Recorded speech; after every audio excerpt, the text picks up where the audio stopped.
আজানের জবাব দেওয়া একটা আমল, আপনারা জানেন তো? মুয়াজ্জিন যা বলে তার সাথে সাথে তা বলা, তার পরপর সেটা বলা। মুয়াজ্জিন যখন আল্লাহু আকবার বলে, তখন আপনিও আস্তে আস্তে করে আল্লাহু আকবার বলবেন। মুয়াজ্জিন আবার যখন আল্লাহু আকবার বলবে, আপনিও আল্লাহু আকবার বলবেন। মুয়াজ্জিন যখন আশহাদু আল্লা ইলাহা ইল্লাল্লাহ বলবে, আপনিও আশহাদু আল্লা ইলাহা ইল্লাল্লাহ বলবেন। মুয়াজ্জিন যখন আশহাদু আন্না মুহাম্মাদুর রাসূলুল্লাহ বলবে, আপনি কি বলবেন? আশহাদু আন্না মুহাম্মাদুর রাসূলুল্লাহই বলবেন। অনেকে সাল্লাল্লাহু আলাইহি সাল্লাম পড়ে, সাল্লাল্লাহু আলাইহি সাল্লাম পড়বেন হলো আযানের শেষে, কিন্তু আযান চলাকালীন আশহাদু আন্না মুহাম্মাদুর রাসূলুল্লাহই বলবেন।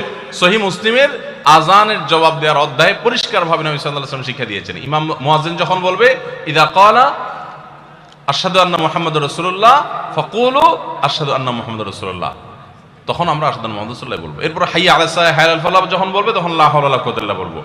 এরপর আল্লাহু আকবার বললে তাই বলবো, লা ইলাহা ইল্লাল্লাহ বলার সময় তাই বলবো। তারপরে আযানের জবাব দেবো, দুরূদ পড়বো, দোয়া পড়বো।